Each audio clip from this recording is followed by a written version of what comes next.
요한복음 6장 30절로 40절 제가 읽겠습니다. 그들이 묻되 그러면 우리가 보고 당신을 믿도록 행하시는 표적이 무엇이니이까? 하시는 일이 무엇이니이까? 기록된 바 하늘에서 그들에게 떡을 주어 먹게 하였다 함과 같이 우리 조상들은 광야에서 만나를 먹었나이다. 예수께서 이르시되 내가 진실로 진실로 너희에게 이르노니 모세가 너희에게 하늘로부터 떡을 준 것이 아니라 내 아버지께서 너희에게 하늘로부터 참떡을 주시나니 하나님의 떡은 하늘에서 내려 세상에 생명을 주는 것이니라. 그들이 이르되 주여 이 떡을 항상 우리에게 주소서. 예수께서 이르시되 나는 생명의 떡이니 내게 오는 자는 결코 줄이지 아니할 터이요 나를 믿는 자는 영원히 목마르지 아니하리라. 그러나 내가 너희에게 이르기를 너희는 나를 보고도 믿지 아니하는도다 하였느니라. 아버지께서 내게 주시는 자는 다 내게로 올 것이요 내게 오는 자는 내가 결코 내쫓지 아니하리라. 내가 하늘에서 내려온 것은 내 뜻을 행하려 함이 아니요 나를 보내신 이의 뜻을 행하려 함이니라. 나를 보내신 이의 뜻은 내게 주신 자 중에 내가 하나도 잃어버리지 아니하고 마지막 날에 다시 살리는 이것이니라. 내 아버지의 뜻은 아들을 보고 믿는 자마다 영생을 얻는 이것이니 마지막 날에 내가 이를 다시 살리리라 하시니라. 아멘. 요한복음은 예수님의 12제자 중 나이가 가장 어렸던 사도 요한이 기록한 복음서입니다. 이 복음서는 쉬운 단어들로 기록이 되었지만 그 말씀 안에는 아주 깊은 진리가 들어 있습니다. 우리는 이번 시리즈 동안 요한이 예수님께서 자신이 누구라고 말씀하신 그 말씀 일곱 부분들을 생각해 보겠습니다. 요한복음은 7개의 기적과 긴 설교들로 이루어진 책입니다. 요한은 이 기적들과 설교 사이에 예수님께서 자기 자신에 대해 7번 말씀해 주신 것을 기록했습니다. 예수님께서는 이 7번 부분에 특별한 어법을 사용해서 자기 자신에 대해 말씀해 주셨습니다. 그것은 바로 나는 누구다, 나는 누구다 이렇게 사용한 어법입니다. 나는 생명의 떡이다, 나는 세상의 빛이다, 나는 문이다, 나는 선한 목자다, 나는 부활이요 생명이다, 나는 길이요 진리요 생명이다, 나는 참 포도나무이다. 이렇게 요한복음에서 예수님께서는 자기 자신이 누구라고 7번 말씀해 주셨습니다. 나는 누구다라는 말은 영어로는 I am 이라고 기록이 되어 있고 또 헬라어로는 에고 에미라고 기록이 되어 있습니다. 이 단어는 출애굽기 3장 14절에 하나님께서 모세에게 자신의 이름이 스스로 있는 자다라고 말씀해 주셨을 때 사용한 바로 그 단어입니다. 그리고 나는 누구다라는 계시에는 너무나 놀라운 진리들이 포함되어 있습니다. 그래서 우리는 이번 시리즈 동안 예수님의 이 말씀에 대해 생각해 보겠습니다. 그리고 우리는 오늘 예수님께서 자신이 생명의 떡이라고 하신 말씀에 대해 생각해 보겠습니다. 누군가에게 선물을 받았을 때 우리는 선물을 준 사람보다 그 받은 선물에 더 관심이 많습니다. 누가 주었는가 하는 것보다는 무슨 선물을 줬는가 여기에 더 관심이 많습니다. 예수님 당시 많은 사람들이 예수님께 나왔습니다. 그러나 그들은 예수님을 따르기 위해 예수님께 나온 것이 아니었습니다. 그 대신 그들은 예수님으로부터 무엇인가를 받기 위해 예수님께 나왔습니다. 그들은 예수님보다 예수님께서 주는 것에 더 관심이 많았습니다. 그 결과 그들은 예수님께서 주시고자 하는 참다운 선물을 받지를 못했습니다. 요한복음 6장 1절부터 15절 말씀을 보면 예수님께서는 보리떡 5개와 물고기 2마리로 5,000명을 먹이셨습니다. 이들은 예수님께서 공짜로 주신 점심을 먹고 배가 불러서 행복해졌습니다. 그러나 얼마의 시간이 지나자 또 배고파졌습니다. 그래서 그들은 다시 예수님께 나왔습니다. 그들은 모세가 광야에서 이스라엘 백성들에게 만나를 주어 먹인 것과 같이 자기들에게도 예수님이 무엇을 줘서 먹게 해달라고 그렇게 물었습니다. 그들은 예수님께서 모세처럼 자신들에게 먹을 것을 달라고 이렇게 부탁한 것입니다. 그러나 예수님께서는 육신의 음식을 구하는 그들에게 자신이 바로 생명의 떡이라고 말씀해 주시며 자신을 먹는 사람들만이 영생할 것이라고 말씀해 주셨습니다. 그런데 이들은 예수님께서 하신 말씀에 대해 전혀 관심이 없었습니다. 그들은 그저 공짜로 점심을 먹는 것에만 관심이 있었습니다. 그래서 그들은 예수님께서 하신 말씀에 대해 깊이 생각해 보지 않았습니다.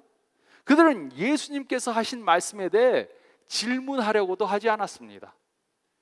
그들이 원하는 것과 예수님께서 주시고자 하는 것, 이 둘 사이에는 너무나도 큰 차이가 있었습니다. 그래서 그들은 예수님을 떠나간 것입니다.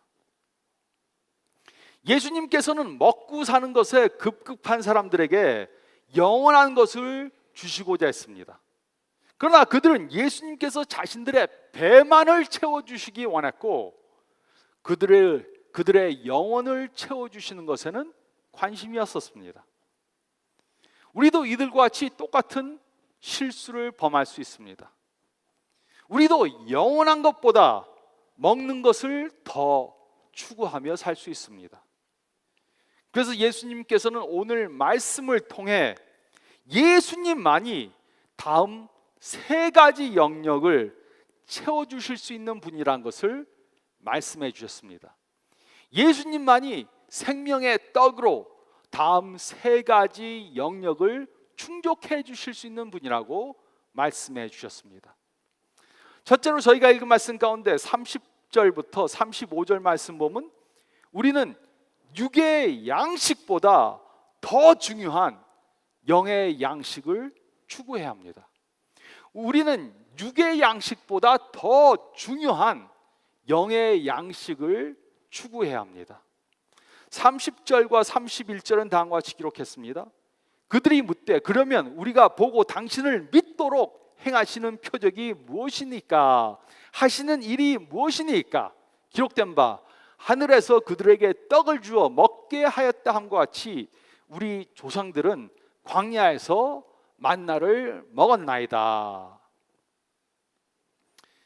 이 사람들은 예수님께서 떡 5덩이와 물고기 2마리로 5,000명을 먹이는 것을 금방 목격했습니다. 그들은 그 떡과 물고기를 먹고 배가 불러서 행복해졌습니다.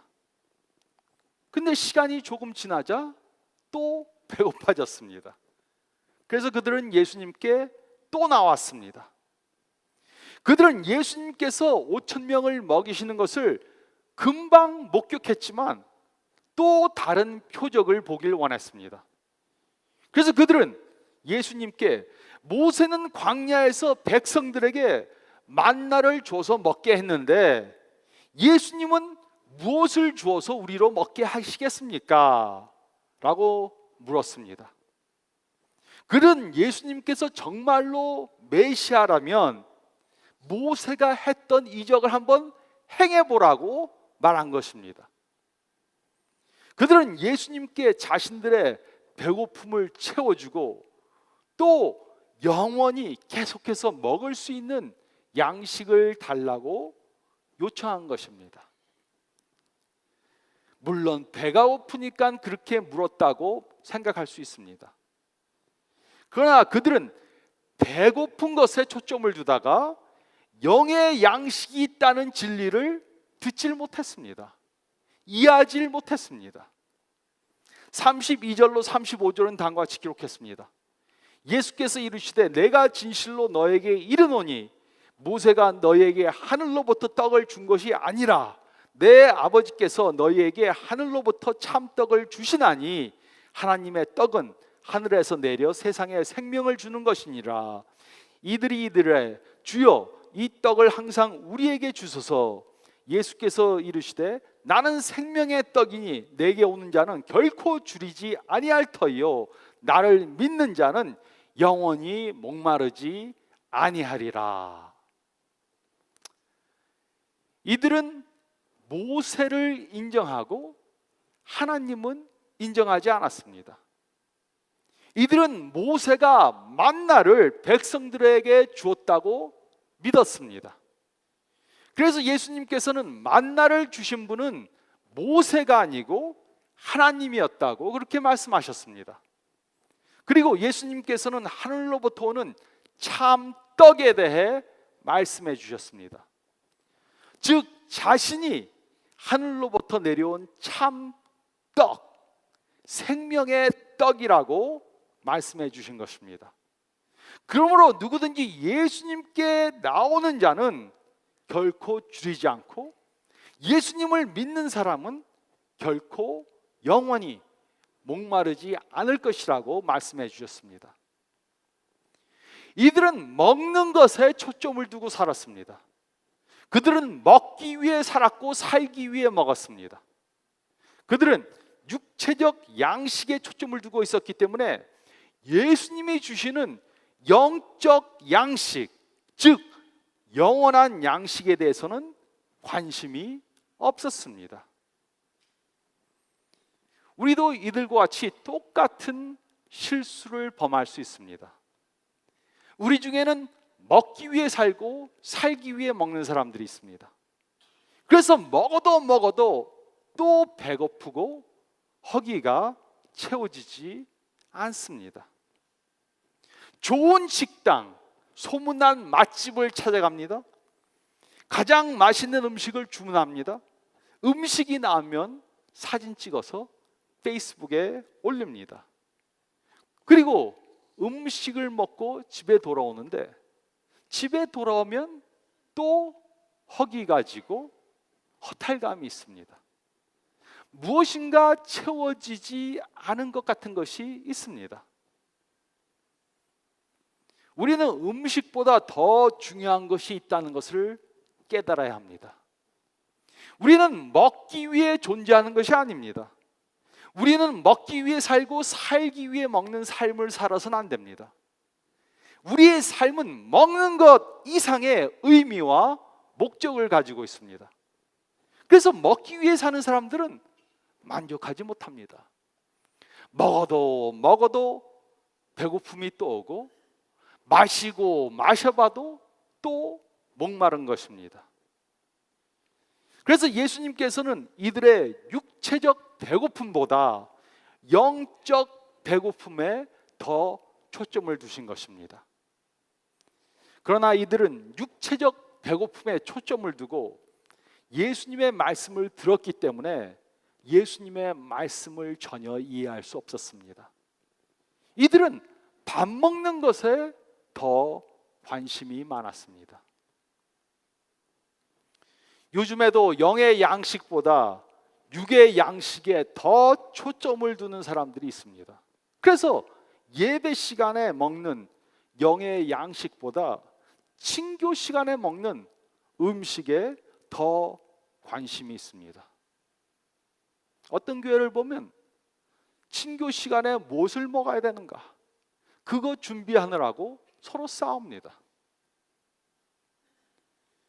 우리는 예수님을 통해 육의 양식보다 더 중요한 영의 양식을 찾아야 합니다. 육체적 양식은 별로 중요하지 않습니다. 영의 양식이 되신 예수님이 바로 생명의 떡이십니다. 우리는 예수님을 통해 육의 양식보다 더 중요한 영의 양식을 추구해야 합니다. 또 두 번째로 저희가 읽을 말씀 가운데 35절, 36절 말씀 보면 두 번째로 우리는 종교적인 의식보다 더 의미 있는 인격적인 관계를 추구해야 합니다. 우리는 종교적인 의식보다 더 의미 있는 인격적인 관계를 추구해야 합니다. 35절, 36절은 다음과 같이 기록했습니다. 예수께서 이르시되 나는 생명의 떡이니 내게 오는 자는 결코 줄이지 아니할 터요 나를 믿는 자는 영원히 목마르지 아니하리라. 그러나 내가 너희에게 이르기를 너희는 나를 보고도 믿지 아니하는도다 하였느니라. 예수님께서 5천 명을 먹이는 것을 목격했을 때 이들은 떡에 관심을 두었습니다. 그래서 이들은 그 떡이 무엇을 상징하는지 생각해 보지 않았습니다. 이들은 표적은 보았지만 표적을 행하는 분은 보질 못했습니다. 그렇기 때문에 예수님께서 누구든지 예수님께 오는 자는 결코 줄이지 않고 예수님을 믿는 자는 영원히 목마르지 아니할 것이라고 말씀해 주셨던 것입니다. 이곳에서 예수님께 나온다는 것은 예수님과 개인적 관계, 즉 대인 대 인격 대 인격으로 만나서 관계를 갖는 것을 의미합니다. 누구든지 예수님께 나오면 예수님과 개인적인 관계를 갖고 또 그 관계를 통해 다시는 관계적으로 줄이지 않게 될 것입니다. 우리가 갖고 있는 굶주림 중에 하나는 대인관계에 대한 굶주림입니다. 그래서 우리는 외롭습니다. 옆에 사람들이 있어도 외롭고 허전합니다. 그런데 이런 굶주림은 예수님과의 관계를 통해서만 해결될 수 있습니다. 기독교를 제외한 세상의 모든 종교를 따르는 사람들은 자신들의 신들과 인격적인 관계를 갖지 못합니다. 그들은 종교적 의식만을 가지고 있습니다. 그러나 기독교의 하나님은 인간이 되어서 우리 가운데 또 우리 안에 거하십니다. 그래서 우리는 예수님과 인격적인 관계를 가질 수 있는 것입니다. 2000년 전 예수님께서는 이 땅에 오셔서 인간들 가운데 거하셨습니다. 그리고 이제 성령으로 우리 가운데 또 우리 안에 거하십니다. 세상의 다른 종교들은 의식 절차들만 주지만 예수님께서는 우리들에게 인격적인 관계를 가져다 주십니다. 예수님과 관계를 가질 수 있습니다. 근데 우리는 이것을 잘못 이해할 수 있습니다. 요즘 어떤 사람들은 예배에 대해서 완전히 잘못 생각하고 있습니다. 그들은 예배에 오면서 그날 예배의 메시지와 찬양이 자신들의 삶에 적합하기를 바란다고 그렇게 말합니다.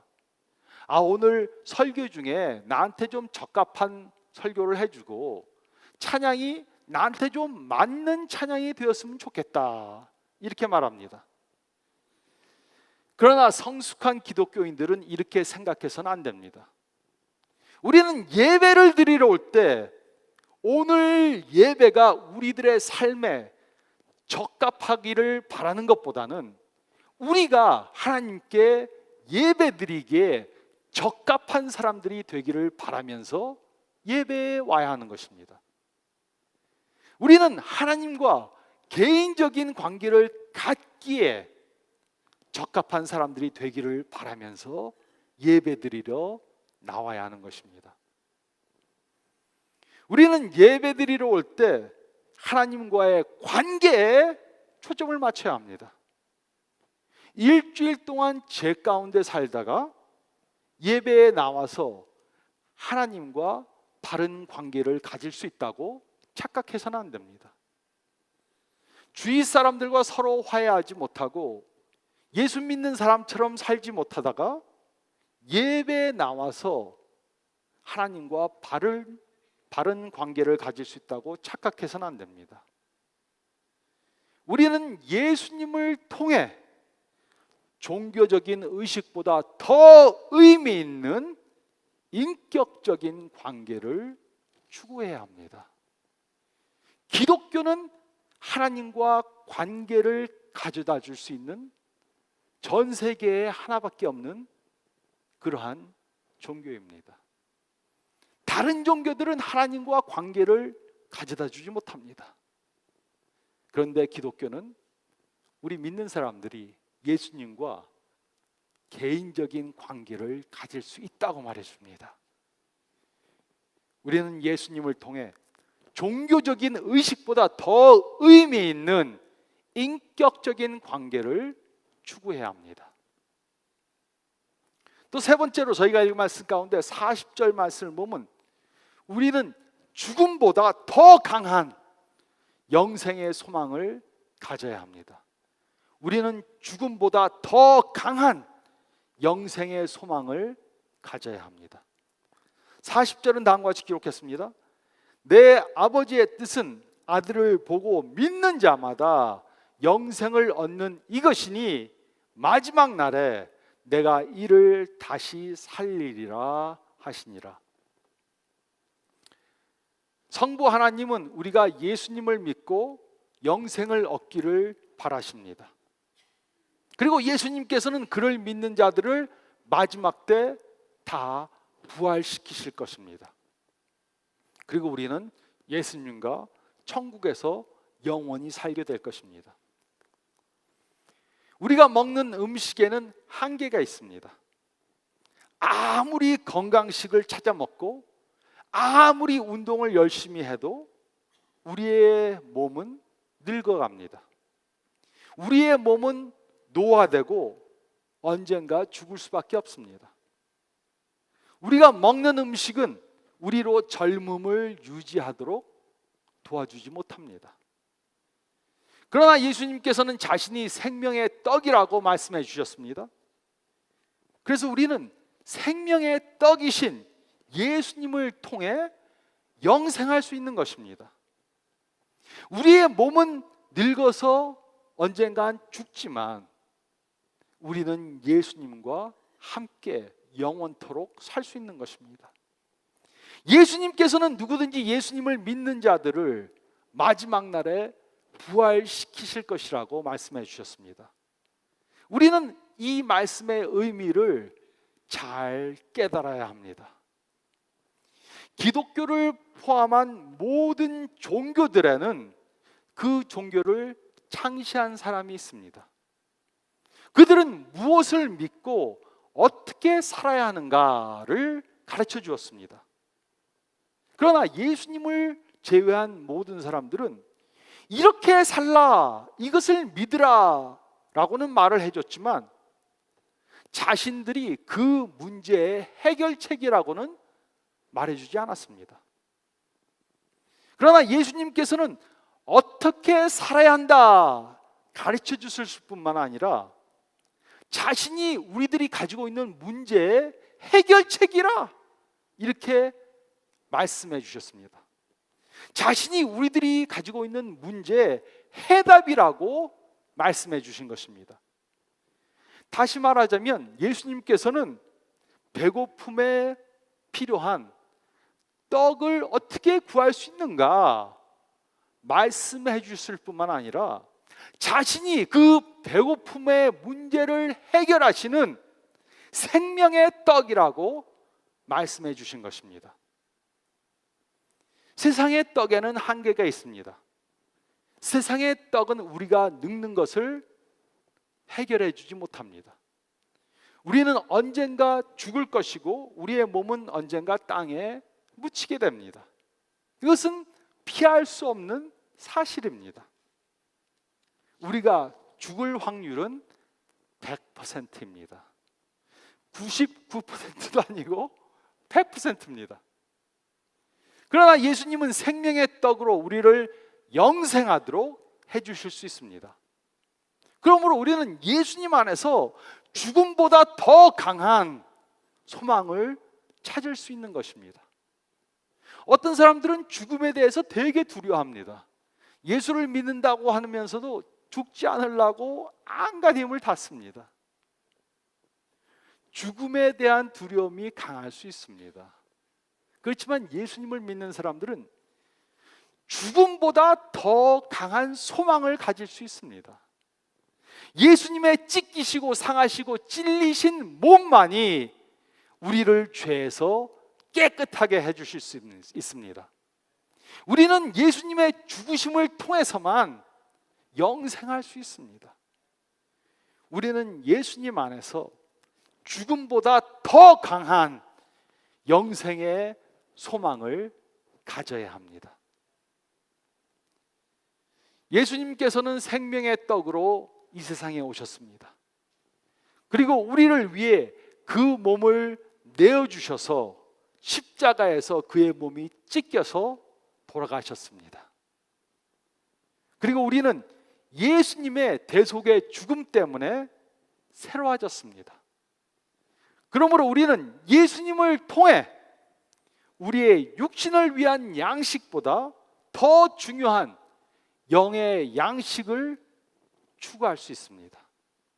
우리는 종교적인 의식보다 더 의미 있는 예수님과 인격적인 관계를 가질 수 있습니다. 또 우리는 죽음보다 더 강한 영생의 소망을 가질 수 있습니다. 예수님이 우리의 생명의 떡이십니다. 그리고 예수님을 믿는 우리들은 예수님 때문에 변화된 삶을 살아야 합니다. 저는 목사로서 어떤 때 낙심될 수가 있습니다. 그것은 바로 예수님을 믿는다고 하는 사람들이 예수님의 제자처럼 생각하고 행동하고 말하지 않는 것을 볼 때입니다. 그들은 먹는 것에 급급한 삶을 삽니다. 썩어질 것을 더 가지기 위해 거짓말도 서슴지 않고 합니다. 다른 사람들과 다투며 삽니다. 시기하고 질투합니다. 비방하고 무례하게 말합니다. 배려가 없습니다.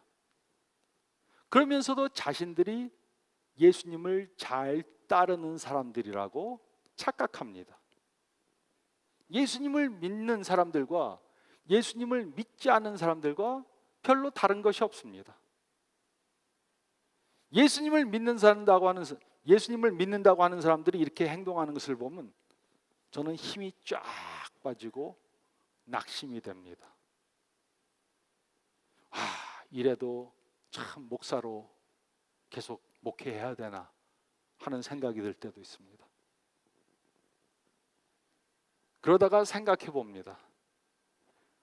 내가 봐도 이렇게 낙심되는데 예수님이 우리의 안까지 다 들여다보시면 예수님께서는 얼마나 낙심이 되실까? 예수님을 믿고 10년, 20년, 30년, 40년, 50년 됐는데도 이렇게 말하고 생각하고 행동하는 것을 보면은 예수님은 얼마나 낙심이 되실까? 이렇게 생각할 때가 있습니다. 우리가 생명의 떡이 되신 예수님을 믿는다면 우리는 달라져야 합니다. 예수님을 믿기 전보다 조금 달라져서는 안 됩니다. 그래도 전에보다 낫는데. 예수님을 믿는다면 완전히 달라져야 합니다. 완전히 180도 회전해서 바뀌어져야 합니다. 생명의 떡인 예수님을 믿는다면 전처럼 살 수 없습니다. 예수님을 모르는 사람들처럼 살면 안 됩니다. 이것이 예수님이 이 세상에 오신 이유인 것입니다. 그러므로 예수님을 믿음으로 이 세상에서 변화된 삶을 살고 또 천국에서 영생하시는 저와 여러분들이 되시기를 생명의 떡으로 이 세상에 오신 예수님의 이름으로 축원드립니다.